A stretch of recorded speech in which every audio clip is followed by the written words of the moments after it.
Welcome everyone. If you guys were already there, then welcome back. And if you guys have joined us for this session for the first time, then welcome. I'm Priyanka. My name is, I'm a UX researcher and trainer at UX Expert. And we have Mr. Tushar Deshmukh with us, who is the founder of UX Expert, who has provided us this amazing platform, and he is also director at UX UI Training Lab. Today he is going to moderate this session with us, and we have our third speaker of the day, creative director and proprietor at Beyond Design, Bhavika Shah. Um, Being passionate about writing and design, she has been in the field for the last 20 years. She founded Beyond Design in 2006, and it is an all-girls design consultancy. Their core strength lies in innovative communication, strategic design, branding, and packaging. She holds a master's degree in graphic design from Savannah College of Art and Design, USA. She has also taught branding and design at ISDI Parsons, Mumbai, which is affiliated from New York. She has worked with some of the most iconic brands of all times, including Taj Hotels, Marriott Hotels and Resorts, Piramal Healthcare, Kalpataru Construction, Robinson's Global Logistics, Oberoi International School, Asian Paints, the Mahindra United World College, Magic Bus, and other emerging companies. She has been in the jury for several design awards and teaches design in several renowned colleges. Today, she is going to talk to us about storytelling and branding. Welcome, Bhavika. Hi, Priyanka. Thank you for having me. Hi, Uh, Tushar. Thanks Hi, for the opportunity. hi, Bhavika. I Hi. want Tushar to conduct the session now, and I'll take your lead. Thanks, Priyanka, and welcome, Bhavika, and thanks taking Hi, Tushar. time out for design community and hope everybody at safe at home. And today, on occasion of Gandhi Jayanti, we are celebrating women entrepreneurship, and so that is and we are line up of all great speakers today. So we already have two sessions earlier. Now, currently now we are interacting with Bhavika. Uh, I think Bhavika, we know I think each other very long time, and this is the first time this way we are interacting. And great to be. And always I follow you on social networks, LinkedIn, Beyond Design, how it was. Uh, so it's all, as Priyanka said, it's all girls team, and today as a woman. Yes. So at the first name, I think when I decided to conduct on this topic, I think the first name which I come in mind it is yours name. You should have been on this panel for the discussion. So great to have you here. So let's start today. As you Thank know, you so much, Tushar. And thank you for doing this women's panel and encouraging women to come on board. great, great. Yeah, so let's start. As a today's our core topic is about branding and storytelling. But before we come to the our main topic, just you can tell us about your journey, how your education journey, and what are the challenges, and then obviously your entrepreneurship where you started your own company. So you can just share your information so that I believe everyone's journey is the inspiration for everybody, and there are a lot of young people are today in our audience, so that is that you can just share with how you become, Lovely. I'd love to share the journey because I do feel that that's what makes you who you are. so, I did start off at the Bombay International School, and I did my 10th standard also in art. So there was always this little inclination towards art. Starting right at the beginning, my mother is an artist and my father's a businessman. So I think this is a culmination of the two. Um, I've always been inclined towards art and design from quite a young age. So I started there. The ICSE was a very uh, rigid modulated Indian way of teaching where we had only still life and nature drawings.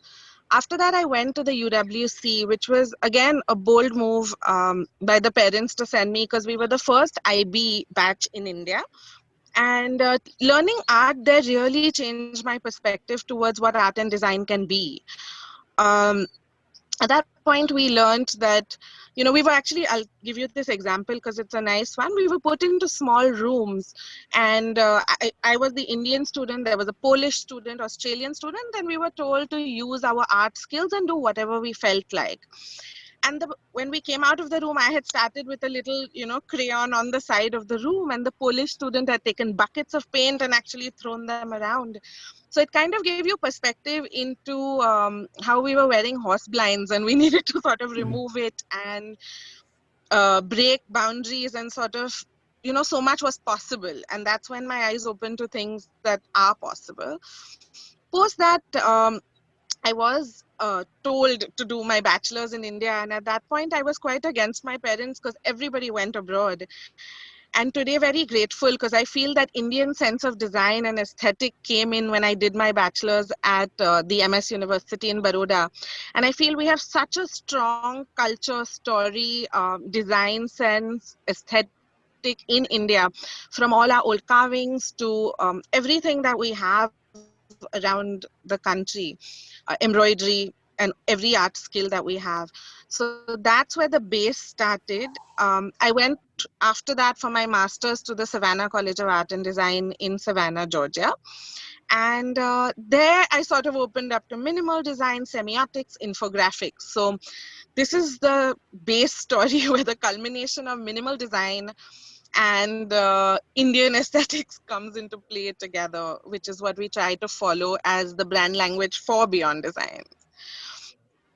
Um, to start Beyond Design was another story altogether. I had actually stopped working. I was sitting at home. I did changed 6 jobs in 6 months, and overall had decided that I didn't feel like working and wanted a break, etc. At that point, my parents sat me down and said, then they'll throw me out of the house. Okay. So it was quite a bad situation. And yeah, they said, you have to get a job. And I refused to get a job. So the push was required. I did not get a job. And then I wanted to start my own company. And they said, you have no experience. And, rightly so, they wanted me to work a little longer. But I did feel that that was the time when design was going from hand to computer. And I had just learned my software.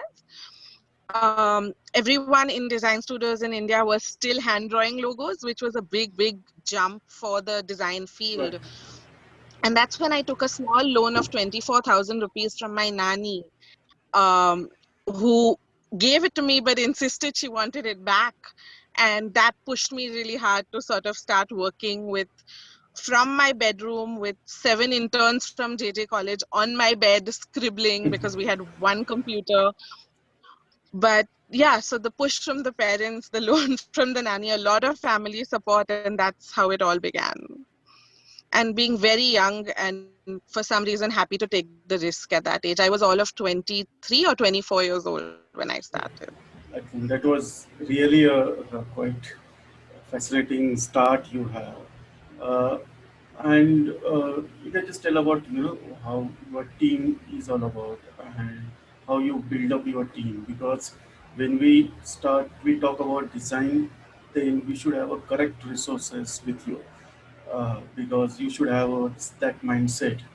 Uh, so can you just tell us about how you build up your team and That's actually a very interesting question, and I don't have a normal answer because initially when I started Beyond Design, I'll go back to dad's always said, keep costs low. And I sort of stuck with that. So I had very junior interns joining me, which worked really well for me initially.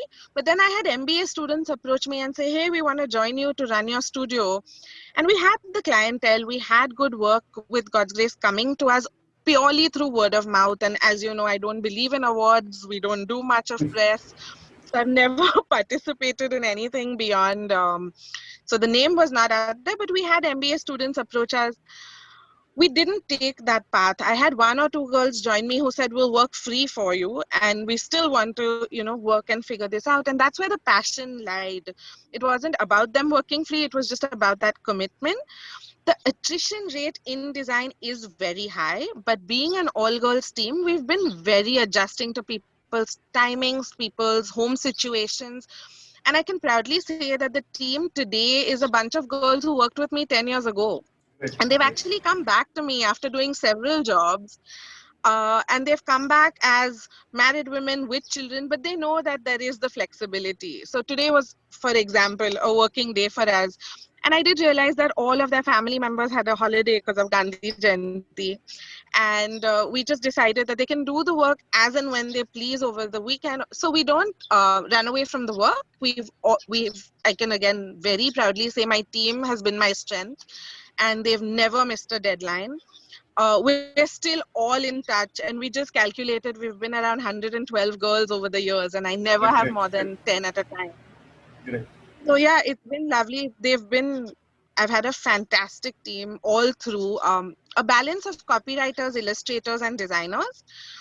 I have never spent on client servicing because I feel like clients still see me as the front and want to speak to me. So that's something that we've always had a support system on. So I've always had someone work with me, but essentially someone who also works with the girls and gets along. So it's been there's no hierarchy, there's no senior or junior designers.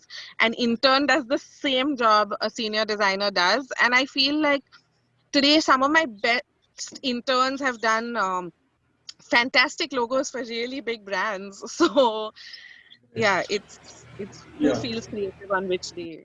great. But apart, like you should have a great team with you, and similarly, you should have a great leader like you.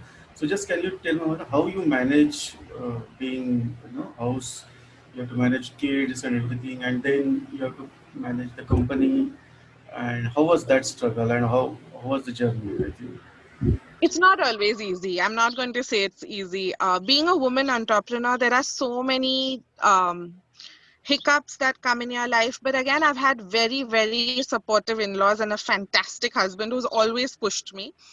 Whenever I say, can I just shut down and be done with this? He has never, ever allowed for that to happen. Um, when it comes to leadership, I do feel like it's something that has been inherent, and I do feel I've been watching people work over the years and kind of taking things from them, but it's all about balance, and I think it's about being organized. So whenever I started, I took a lot of systems from dad's company that he was running, other companies that I'd seen, a lot of workshops, and sort of learned that systems tend to help you save on a lot of time. So we have very simple systems. We have a morning call, we have an evening call, we have updates with JPEGs at the end of every evening, which have really helped balance my time because I tend to go in only for a couple of hours, but I give feedback on every single design that leaves the office because I don't feel comfortable without that. But I do feel that it was all about being organized and having systems in place. And as a team, we've never worked beyond 7 in the evening. So that's another big point in the ad and design world where a lot of clients actually get very upset to hear that in the beginning, especially retainers or hotels. And at that point, I have reasoned with them and explained to them that we've not missed a deadline. We'll have your work done, but we also need that time. So that balance, and I try to get that balance for the team more than myself. I work crazy hours, but I don't let the team because I do think it's important that they now go back and have time, family time, even just break time from what you're doing because it is a creative process. And a lot of hotels have said no to me purely based on timing because they said, but what if we have a brief at 8 in the night? And I said, then we do it the next day morning. And they've come back to us. It's been 15 years now. We've got most of our clients with us, and the balance has, I feel, worked and has a lot more pros than cons as we've gone ahead. So now, as our today's topic is also about branding and the storytelling, that is about we are talking. I think what you said so far it is, I think, every woman entrepreneurship, lot of takeaways from that discussion.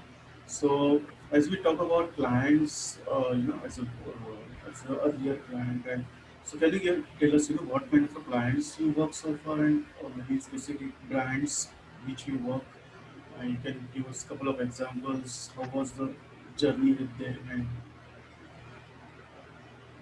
Sure. So essentially, we are around 15 years old now, and we've worked across categories. We worked in law, we worked in FMCG, we worked in accounts, we worked across. We have worked with um, over 400 clients. And the journey has been very, very interesting because what happens is every time we work with a brand, we try to do a deep dive in the brand and understand the space, which actually gives us a lot of perspective in every space that we're working in. And again, coming back to story and branding, I feel everything is about a story, and the only things that are remembered are things that kind of stem off stories.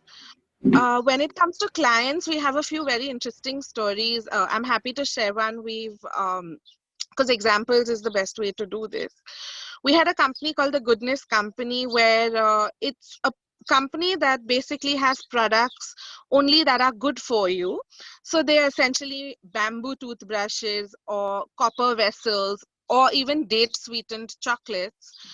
Um, and basically, they came to us saying, sorry, can you hear me? yes, yes, I can hear. Yes, we Okay. can. So they came to us saying they wanted us to develop this very organic, natural looking brand, which would essentially be in greens and browns. And they said, we'll take an olive green and a dark brown and work with it. And at that point, we did a deep dive in the brand and understood it, and also realized that all the competitors are doing that. So at that point, we said, no, we're not going to do that. Let's think of something out of the box and let's have our own story.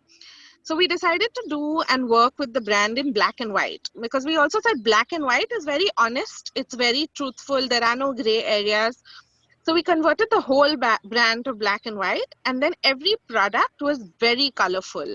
So the packaging, the outer packaging and the brand was black and white. And if you had a chocolate bar, it was in a bright red or a bright blue. That also, it was pure colors. So we decided we'll work with very honest colors, not a mix of colors. And then they had a very nice story to work with. So this brand is in the UAE and they've done exceedingly well.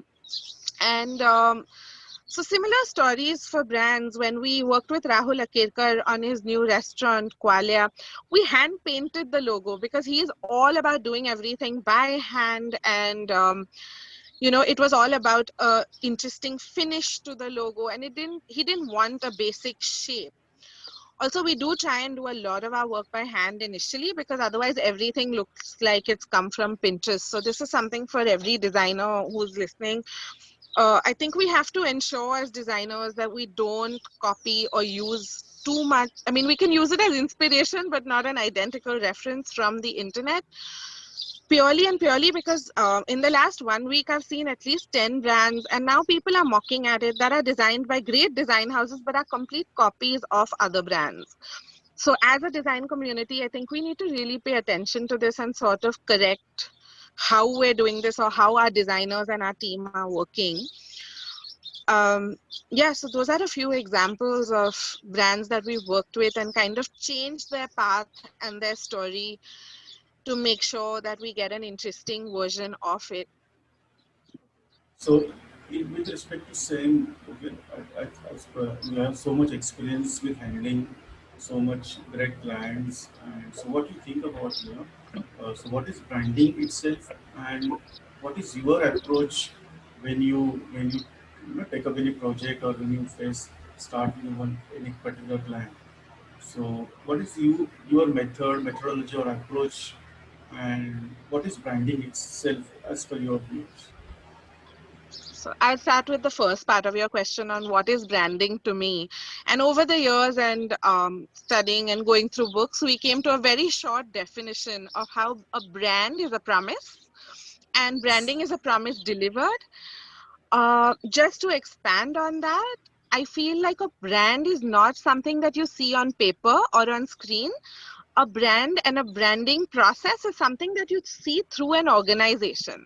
Even how the peon at an office approaches you is the brand values of your company, to how a leader from a team talks to you. So taking that further into how we work with brands to achieve this, um, we essentially do a 90-minute to 120-minute meeting where we do a deep dive with a lot of the team members of the brand that we're working for. And this could involve seniors, juniors, owners, and I do feel like we try to get a mix. The first thing we do before that meeting is we send them a brand questionnaire. So this is for them to come and sync, and each one fills it individually. And they realize that even two owners or partners in a company are thinking very differently Right. about their own brand. Right. For designers, and to make it easier for designers, I think it's very important that the brand, the team, and the client is in sync. So when the clients are in sync and understand what their brand is, it becomes a lot easier for us to understand the brand and then work on it. So we do the brand questionnaire, mind maps, mood boards, words associated with the company, and then move on. Once everyone's in sync, we do a deep dive into the brand, which is more like a consulting role. But I do think to develop a brand, it's very, very important to have that deep dive session. So where we understand the brand from the owner, because I again do feel owners know their brands best. Designers feel like we know their brand best, but they are ultimately the business owners. They have more experience with it. They have understood their product better. So we take a lot of information and we ask them simple questions like, is your product traditional or modern? Is your product fun or serious? So often they'll say, but we're fun and serious. Okay, then what do you want your product to project? So we did a similar session recently with a food packaging company, and we're still working on it, so I won't give you the name. But that's when they said, okay, we're serious because we supply for wholesale, and we are very playful because we're going retail. And it was a very tough decision, but that's when we decided we needed two sets of packaging because our target audience and our unique selling points were completely different. So that's how we essentially get the client to agree to things that we're saying, because we reason out with them. There's a lot of brainstorming that goes into it. So the design process is not as long, but the pre-design process is very detailed and long. And post-design is a bit longer because still, even if the client's happy, if we're not happy as a team, we still rework the design. Um, and we essentially rework it. And I feel like the more you rework a design and relook at it for a couple of days, you realize the longevity. So how long is that design going to last? Taking me back to logos used to last 100 years, but now with the digital era, their lifespan has become very, very short-lived if they're not dynamic. So that's really, really important to have again when you're designing a logo or a brand. So we do consider that in our branding process. And we do maybe do intermediate logos also. So we did that with the Indian Merchants Chamber. They had 100-year-old logo, and they were very worried that if we lose out and if we lose brand value, if we change our logo, will people forget who we are? And that's when we sit back with them. We did that with Anchor Plywood. We've done that with a lot of companies because they have so much heritage. How do you maintain that and move on and get dynamic and relevant? So we did that with them, and we've given them an intermediate logo, which is just a clean font, and said once people get used to this change, it's a smaller step. We would then work on a bigger step to kind of introduce a symbol. So that's another process that we've been working on when it comes to rebranding a known brand. So, okay, and with this, I have one very question, because there are a lot of today we have a representation of IT sector, the typical software industry also, and there also we need logos and branding and everything. So, have you faced similar kind of the time pressure, or there is a conflict with customer? They want within, then how you tackle those issues? Because see, there is a little bit uh, scenarios different when you talk about IT companies. Mindset is typically as a designer basically, because they want, and that is the reason maybe the upcoming designers may look for a reference on Google and they try to use Dribble or Behance to take an inspiration. And many times we call it as an inspiration, but mostly we see the template-based or copy-based design. So, how you can address the young designers in that respect? How to be uniqueness, and what is the advantage you get with your process with those things? Yeah, so this is something it's a big topic right now because you are seeing a lot of copies and now they're being pulled up and you're seeing a lot of copyright infringement and you're seeing, and a lot of people who say, hey, I'll design my own logo. Why do I need you? Why should I pay you so much money for you to scribble a symbol for me?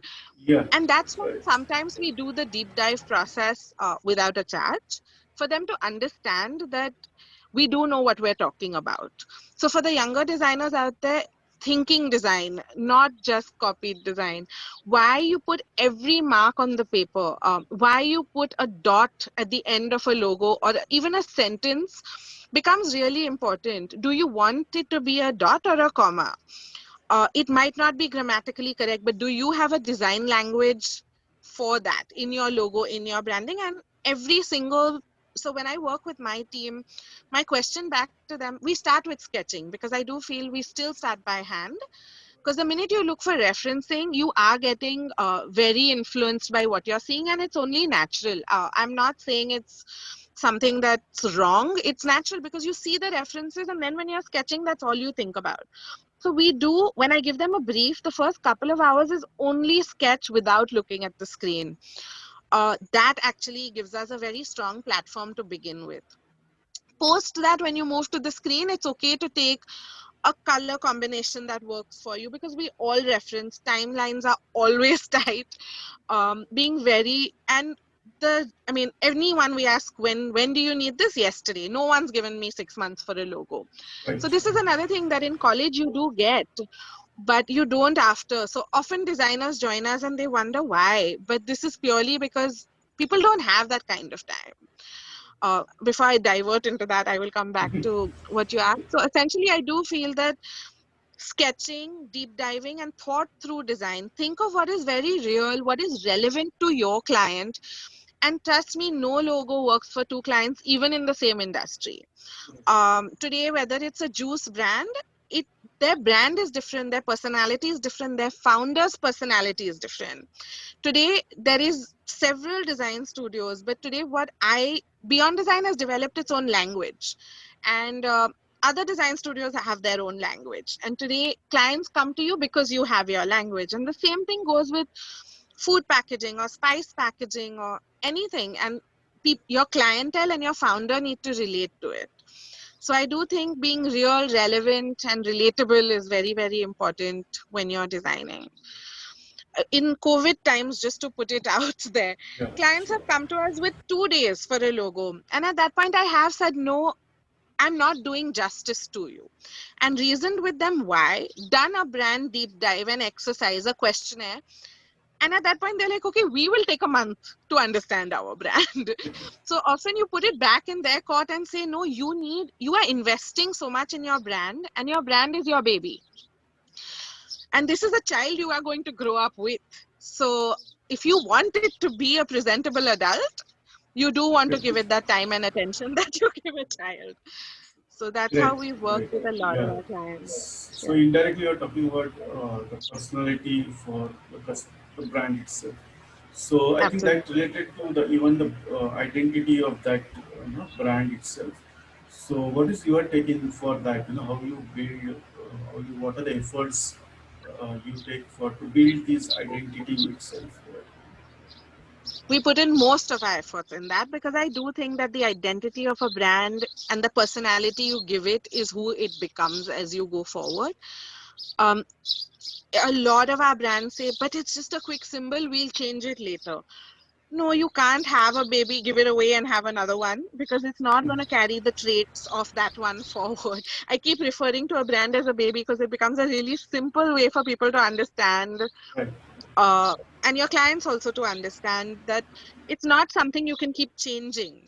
Yes, you can with changing times because you have two kids often, but at the same time, it is something that you're giving a lot of time and attention to. So, an identity, what we tend to do with all our brands, is insist on a brand manual. This is what gives it that personality and brand values. And our brand manual is not just visual. It's got mood boards, it's got fonts, it's got typefaces, it's got colors, but it's also got personality definitions based on, are you aggressive, are you not, are you caring, are you not. You don't have to be a caring brand. You might be a very straightforward brand. You might want to be a complicated brand. So defining the personality and the traits of the brand in the brand manual become very crucial, because tomorrow if you change design studios, I understand the brand because I created it. But if you change design studios and want an ad created by another design studio, the minute you give them that brand manual, they understand your brand a lot better without you explaining it. Because when you explain it, you kind of miss out on a lot. So the minute they know your traits, your personality, and what you stand for, they do understand better where they should take your brand further. Because often you'll move to a social media agency after us. And what we do for our clients is we brief the social media agency and the web design agency that they move on to. We do the web design in-house. We brief the coding agency. Social media, we don't do much in-house. We just do a few designs for the social media agency to understand. But again, to maintain that brand value and the same language and identity, it's very, very important for them to understand the thought process with which it was created. A simple example is if I have a big red circle and a small blue triangle, if they put it the other way, they are portraying a very, very different story from what I wanted to convey. So the story leads us to the identity.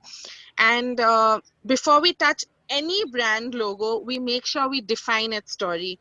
So some packaging we're doing right now, and we couldn't find any story that was very interesting. And that often happens. So you're going to ask me, but where do I get the story from?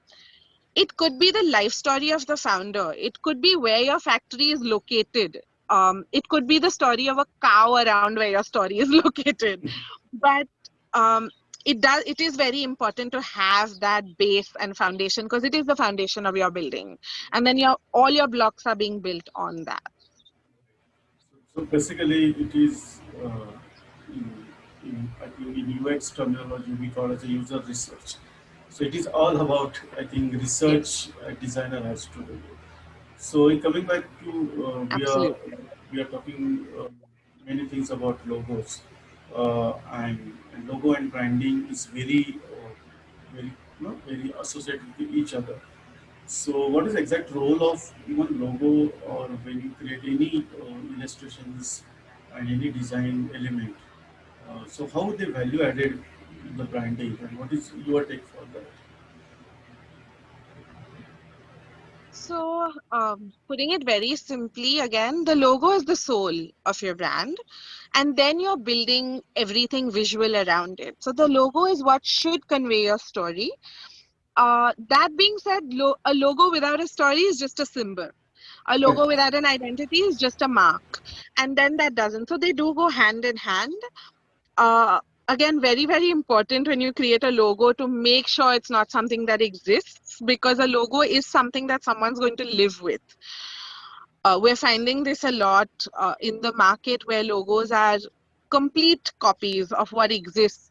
So, and it could be a coincidence. Again, I'm not blaming any designer who does it, but when you do a logo, remember, for that client it's everything. So maybe put it in a Google search and see if it exists as an image, or even anything close to it, because then you're kind of losing value even for your design if it's something that exists. And sometimes it's hard to let go of. We've often found logos that we have designed completely individually exist already. And that's when we have to go back to the drawing board and say, no, this, we have to rework this. So it happens by mistake or by actual, but a logo is something that is key to a brand and its visual identity. And I say visual because it has, like I said, it has a personality, it has a story, it has a lot besides its visual identity. But a logo is what people see first. It gives them that buying power, it gives them that trust in the brand. So it's very important to have a strong dynamic logo. In today's times, if it's a digital company versus a food company versus an app-based ordering company, your logo does have different personalities and traits and even technical specifications that it needs to follow, purely because if it's a completely digital company, you can have that movement in a logo, you can have the gradients in a logo. But if it's a print-based packaging, FMCG-based company, very important to have a single, minimal, clean colored logo, because they will Xerox so many papers. They will, your Xerox machine might not work well, but your logo needs to look right in black and white. So we as a team, even for digital companies, feel it's very strong and it's very important for a logo to look good in black and white. And that's the test for me. And as we are talking about this branding so much, I think participants are also now getting insight about that. Uh, Being an IT company, we have found this many times. Regards to for many times the trend is now shifted to using some frameworks, some color, the preset libraries, and those things. And very much many times the technical jargon is sort of there. You have to use bootstrap, you have to use material colors, the color schemes basically I'm talking. So, but in respect of branding, I think the colors are very much has to role. Yes, they have to play very much role. So, can you put some light on that? How you do a color selection, or how the color theory works basically, and what is the value? Because see, nowadays what happened in the IT sector, basically we just use, even not only the design, we copy colors also. Some from ready-made, some Behance or Dribbble, we just go and color palette. We use just even the color palettes also. There are a lot of tools are also available. Like Adobe has the color, that kind of a Right. tools are there.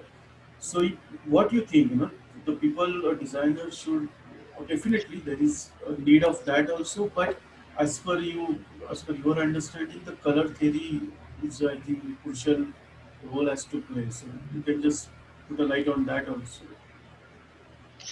So the team came to me with a very similar question saying, hey, but we're using color palettes that exist. And I said, that's absolutely fair, but that's something that someone else has developed.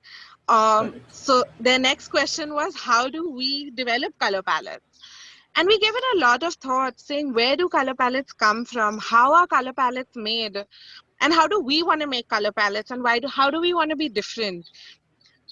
We as a team take our major inspiration from nature.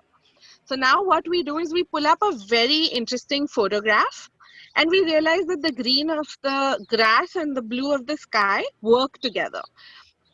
An orange and a blue might not work beautifully together, or might, but when you take it from a sunset, they do work beautifully together. Right. We do draw a lot of our color inspiration from nature purely so that we're not copying.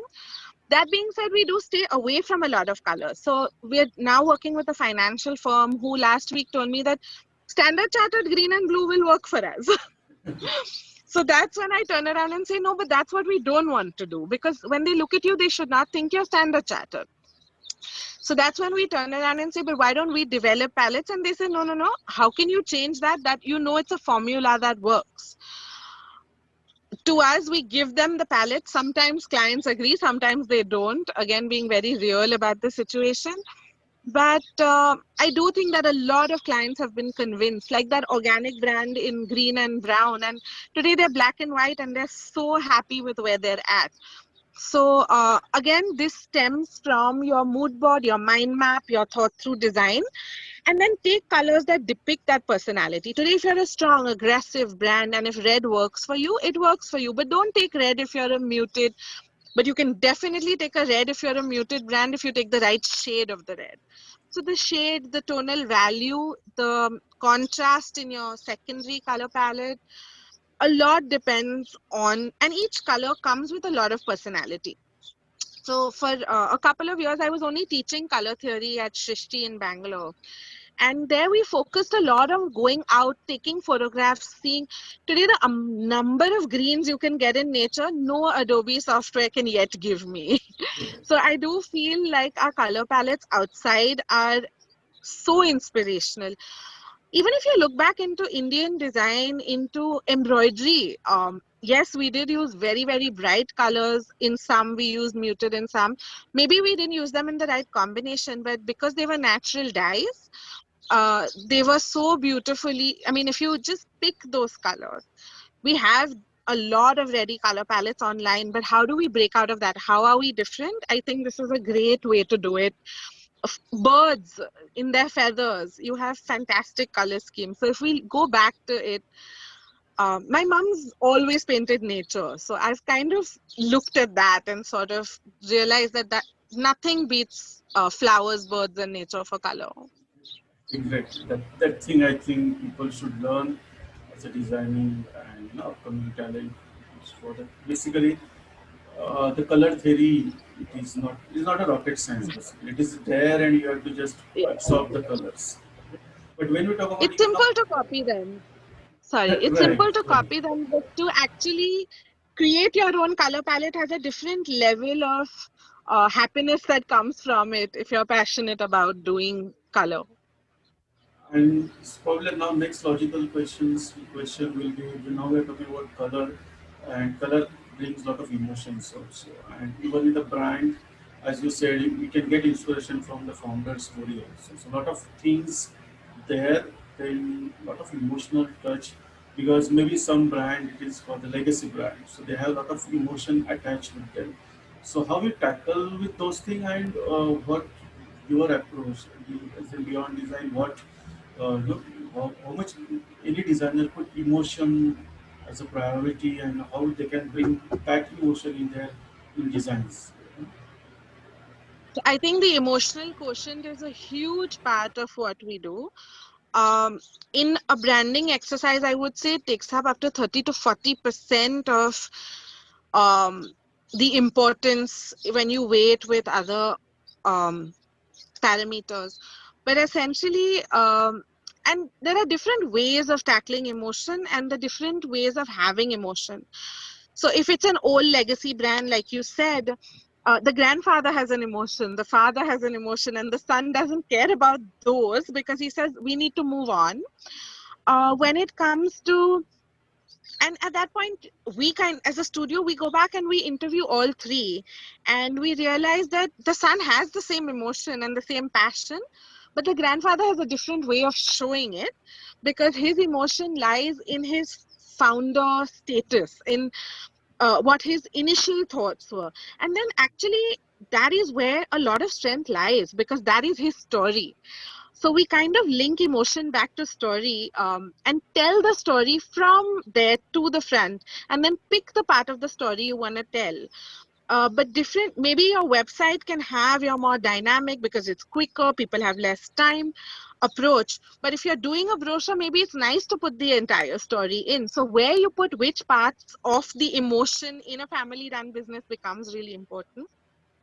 I also feel it very strong that I think it's very important to consider everyone's emotion in a brand.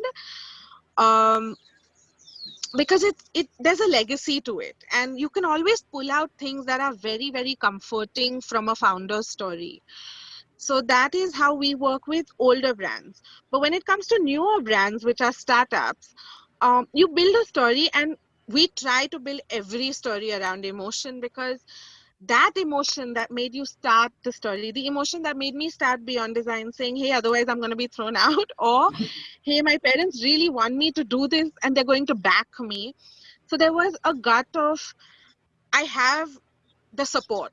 My in-laws push me, I have the support. They are not so when that emotion is shown in the branding, it I think is really important. So we do a backward integration into every member's story, the personality of a peon in a company and his story and how that emotion comes in. And when you talk to him about your company, he can also depict that emotion in simply serving a coffee. So emotion, there's a lot of ways of looking at the emotional quotient in branding, whether it's when you're starting the process or when you're continuing the process. A lot of people are very attached to their logos and don't want to change it. And that's when we come in and say, don't change it, just tweak it.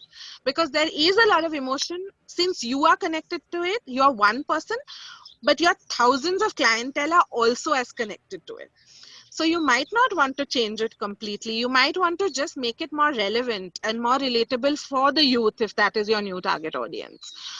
So we think of the target audience, we think of the unique selling points, we think of the positioning, we come to an insight and then kind of have that emotion mixed with the insight to make sure that the power of the brand remains and the emotion behind the brand is consistent.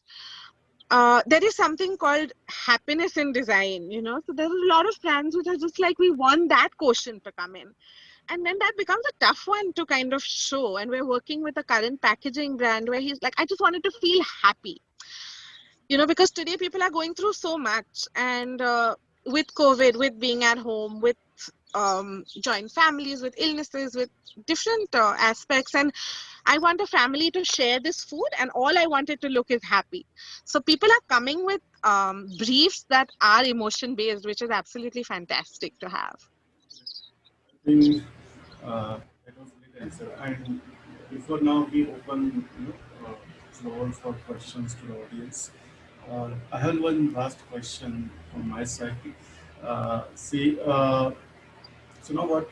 As being entrepreneur for so many years, and you're running your own, no, own company.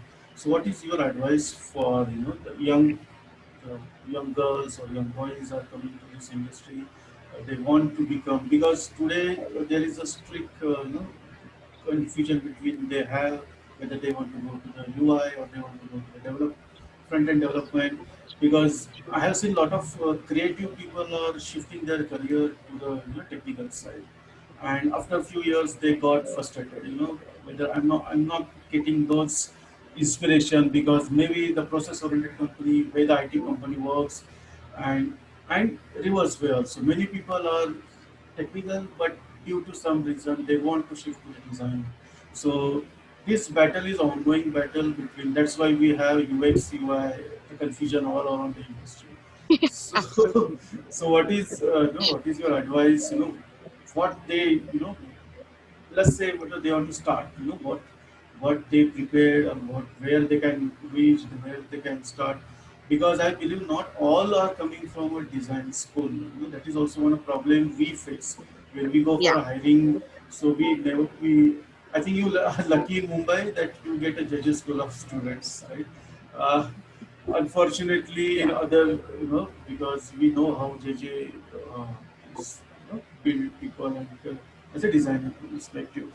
So we get that vacuum in, in perspective of designers. But I'm not blaming to the, talent, because they want to build, they want to come out they want to become a designer, but because of they don't have a design, so as a training, the formal design training, 2 years, 3 years, 4 years, but still they have an interest in the design field. So, for those, what is your experience advice, how they can start? I'm facing this from day one. It's all, to me now, I've concluded it's all about passion. If you are passionate about design, you can learn it. We have so many online resources, we have so many courses, we have so many mentors, so many professors. I have been happily teaching design to anyone who comes to me and says, hey, I have an engineering background, can you teach me design? And I'm like, okay, why do you want to do design? So the first thing to do with yourself is be very, very honest. Is this really what you want to do? Is that where your skills lie? I've had designers who've joined me and I've realized that they're not meant for design. They don't want to design. And this is with master's degrees, so 6 years, 8 years in design. And they come to me and I'm like, my reason is you're such a fabulous content writer. Why are you designing? Or you're technically so good, why are you designing? And that's when they say, but we've studied design. No, it's not. I mean, it's great if you do study design and align with it and it works, but it's not necessary at all. You could be an engineer who becomes a content writer. We have one today and she's fabulous. You could be a content writer who becomes a designer or vice versa. It's all about being honest with yourself, being passionate, and honestly just put your head down and work hard.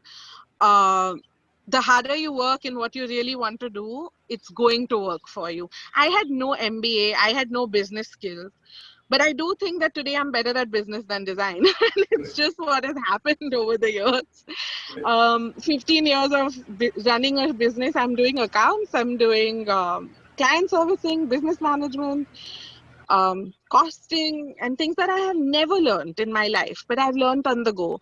So you should be open to learning. I think learning is a lifelong process, and that's the only reason I teach in different colleges. It's very difficult. I do get stretched between home, child, teaching, learning, and running beyond design. But the minute you start teaching, you are learning. Right. Go back and teach people. It could be your helps little girl at home. You could be teaching anything. You could be teaching design, you could be teaching English.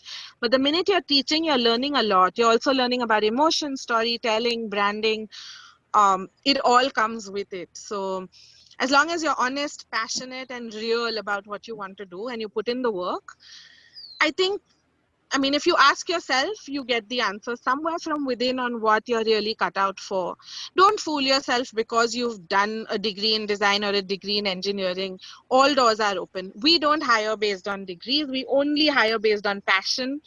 I don't look at portfolios, and you won't believe this, but I do feel like if someone's passionate, it does work. No, I think it was great answer, and I think that A is little what different. makes it is very difficult for for especially the young talent, young mind. They are very and how they mold themselves. Now let's say Also, one more thing over there, don't let big words get to you. Branding, design, UI, UX, it's your mindset. It's what you really want to do. I often get people asking me, but I want to do only UI. I don't want to do UX. You can't do UX if you don't understand UI. You can't do branding if you don't understand logo. right, So I get a lot of these big names saying, I want to be a digital marketer, but you don't understand the space. So the big words is not the story. It's about your basic sense of what you want to really do in your life. Keep it very simple, keep it minimal, be honest, be real. That's my only advice to the next generation. many times common sense is also we have to look at it. Yeah, I just now open questions for audience. So please ask questions. You have Ask- any? We have a great entrepreneur with us in a designing. Okay, we have got one question from Nitin. He wants to know what process we should follow to decide branding. Uh, Sorry, I did not understand. To decide the branding for your company or to be a brand designer? Nitin, could you please elaborate? I think Geeta is asking. Could you please elaborate your question? For a company, pick a design studio that you associate with. So essentially, the process is, I would strongly suggest, don't pick a design studio whose work you don't relate with.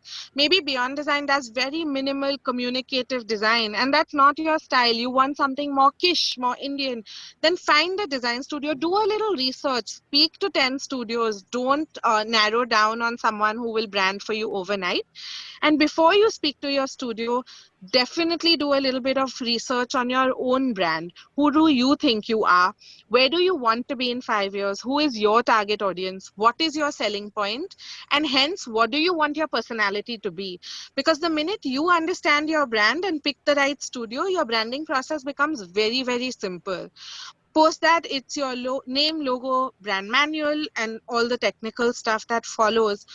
But the first step is for you to understand your brand. And yeah, I hope I've answered that. Yeah, we've got one from Amol. Um, the logo is a thoughtful process, but a lot of seniors wants a quick one without spending much time. So how do you deal with that?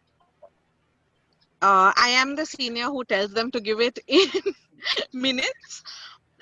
This is, you can't blame your seniors. Clients are asking for things overnight, but it's very important for you to go tell your senior that, hey, this is going to take time, which will make your senior respect you and realize that you are working on a thoughtful process.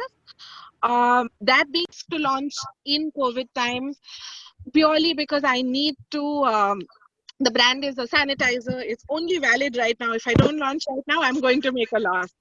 Then you just stay up nights and get it done. Yeah. Uh, I think we have another question from Bhumika, and she wants to know how can we decide brand color combination and layouting. And she's given an example. So she wants to create a handicraft company logo. So how would you decide the color combination? Oh, we have so much handicraft in India. Go back to our traditional arts, go back to what we have a look at all of it. Find photographs, pick with the picker, find actual samples, look at Pantone shade card books. Don't only do it digitally, those are not your final colors in print. Um, yeah, look at the books, look at combinations. I spoke a lot about taking combinations from nature. I mean, if you pick a kingfisher bird or you pick even like a parrot and take that green, you might not be able to find the right shade, but the parrot has the most beautiful shade of green if you get it right from the parrot's body. A handicraft company to me is deeply Indian. Take bright colors, have fun with it. Colors is something you need to have fun with, be passionate about, make 30 color boards and see what works for you. Don't limit yourself to one, is what I always say. And don't think that it has to be any particular color because competitors did it, or it can't be because competitors did it. Find your combination, and if this handicraft company is yours, think about who you are. Are you red or are you blue? Are you green or are you yellow? Who do you think you are? What kind of clothes do you wear? What is your personality? Do you put bright makeup? Do you put dull makeup? You could have a handicraft company that's in very dull, muted English colors. And who is your target audience? Today, if I am going to be selling abroad, they do want a particular set of colors. Today, if I'm going to sell only to men, they do have a certain mindset. Children, completely different. So a lot depends on what you're looking for. Do think through the process. Also, that being said, there are a lot of brand questionnaires online. Just Google it. Find a few questionnaires, so you ask yourself these questions, then actually put your mind to the questions and see where it takes you. Great answer. We have another question from Shivangi, and she wants to know how do you convince your clients the importance of design and the design thinking process? You got to sit with them. I sit with them and I brainwash them till they're convinced. um, it You just ask them a simple question of today. For example, if they are give me an example of a brand. um, if they are Nespresso coffee, and show them Tata coffee and say, will that work for you? And the minute they say no, then there's a process to it. Give them examples of real world brands. That one coffee doesn't work for another coffee. Today, a CEAT tire branding doesn't work for an MRF tire. Their mindsets are different. It's the same products, it's the same offering. Their story is different. Their offering, personality, and emotions are different. It's pretty much what we spoke through all through, but you got to convince them with examples, with real world examples. For some reason, Indian clients get convinced better with international examples, but use Indian examples and convince them. We have so much depth in our branding in this country, and we have to have it shine out. Today, a Peppy is not going to work for a Kurkure. Their mindset was different. Their name was different. They were not spicy. These guys are. So how do you give them live examples of what they can relate to? And immediately they'll say, yes, we need to think. Send them a basic brand questionnaire, and when they read it, they get so confused that they know they need to think this through, and then they know you need more time. And then you need to explain to them that they have been born with their brand. We have got it today. So we need some time to understand their brand better. Okay, we can take, I think, one Let's more take last question. question today. Yeah. So Mayur wants to know what are the basic factors that you should consider while branding? Um, the emotion, the story, the colors, the font. It's a good question because it sums up today's talk. Um, but after your logo is done, ask yourself if you can relate to it. If it is something that appeals to you And along with your team members, take different people in your team's opinion. It's not always about you. Sometimes you're blindsided, sometimes you're having a good day or a bad day, and you don't see the emotion in your brand. um yeah, it's every element, fonts, colors, brand is really wide. Like I said, it's a baby and it comes with so much personality, visual, emotional, mental, physical. You've got to sort of work on all the aspects when you're branding a company. Okay. I know we said last question, but There I is one think we question. have very interesting question by Ashish, and he's asked how to use storytelling method on social media, and he's given an example of health-related promotion. How do you do that? I am not a social media expert, so this is a tough one, but I do believe in storytelling through social media, and I do think that's really important because it's a great platform for you to get stories across. But from whatever I have learned and understood over the years, social media is a platform where the attention span is very small. So whatever story you're trying to convey has to be a very strong emotion with a very strong visual. Visuals speak 1,000 words. If it's a health related brand, how am I to trust you? We've worked with many nutraceutical and pharmaceutical brands, and we have done their social media. How do I trust you? So do I just want to see the word science? And yes, I do feel like they've researched. Who is my target audience and how will they trust me quickest? Because again, this is health related. Trust becomes very important. So the emotion we work with any health company is trust. Um, yeah, because you trust a particular doctor. Don't show me hearts and stethoscopes, and you're wasting a lot of real estate on social media. I would use words, I would use solutions. We have packaged a company called Nutrova. I don't know how many people have seen it, but on the side it says science, health, nutrition. That's who we are. So your time with your customer is very short lived. So convey your story very strongly through visuals, through your product images. Let them see your product. Today, if you're spinach powder, for example, or a whey protein powder, put the powder there with the one word that tells your story. Keep your story very crisp for social media. People don't have the time or the attention span. They're continuously browsing stories. You have all of 2 to 3 seconds to grab attention. Yeah, and have your shop now, have you the right buttons, the right messaging with the right buttons. There are a lot of very interesting courses I recently did on LinkedIn. Very powerful platform, not used much. Instagram and Facebook I used a lot more. LinkedIn is great to reach your targeted audience with a good story. People spend more time on it, is what's been proven. So definitely try these. Hope that answered. I think let's. I think that is, Bhavika. You have given a great insight about branding and how it is. Again, I thanks for your time and taking time Thank you so for much for us. having me. Yes. Yeah, Priyanka, you will conclude. Yeah.